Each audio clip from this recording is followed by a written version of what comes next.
Bonjour Cynthia. Bonjour.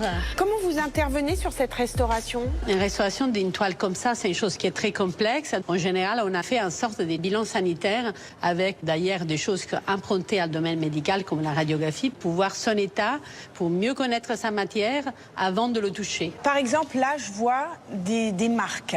Ça veut dire quoi? Alors ça, c'est des tests des niveaux de nettoyage. Ça, par exemple, c'est le point de départ. C'est le plus jaune de tous, vous voyez, cette carré. Quand on a commencé le nettoyage, les tableaux étaient tout comme ça. D'accord. Et là, ça veut dire que là, par exemple, c'est déjà nettoyé? À un premier niveau. Vous voyez la différence entre le premier niveau et le deuxième niveau? Oui. On enlève toutes ces taches et on ne voit pas cette matière qui est très fraîche, dégourbée. Vous voyez comme il travaille. Il y a une matière qui est très construite. Vous voyez comme elle est en pâte, elle a plein d'aspérité. C'est vraiment quelque chose de très fort. Par exemple, regardez derrière vous, cet éclat du métal, seulement avec 2-3 touches de jaune, il arrive à faire en sorte que quand on s'éloigne, on sait que c'est du métal au fait.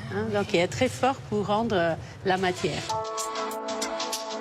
Techniquement, le nettoyage, ça se fait avec des pinceaux, des produits. Dans ces cas-là, parce que moi je me méfie toujours quand je dis avec quoi, après les gens ils essayent chez eux. Oula. Donc, non, voilà. non, n'essaye pas si chez vous soi. avez un tableau, il faut aller chez un restaurateur. Donc ça c'est la première règle.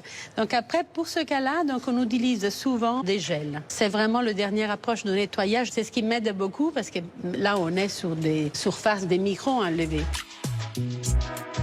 Il raconte quoi, ce tableau de Courbet? Il raconte un enterrement dans son village, à Ornans. Et donc, il commence à peindre le tableau sous la gauche. Et on a plein de changements de composition sous-jacents qu'on ne voit plus aujourd'hui. Avec le vieillissement du tableau, l'huile devient transparente. Ces deux personnages-là, vous voyez qu'on entrevoit aujourd'hui. C'est la première composition. Après, il a changé, il les a couverts.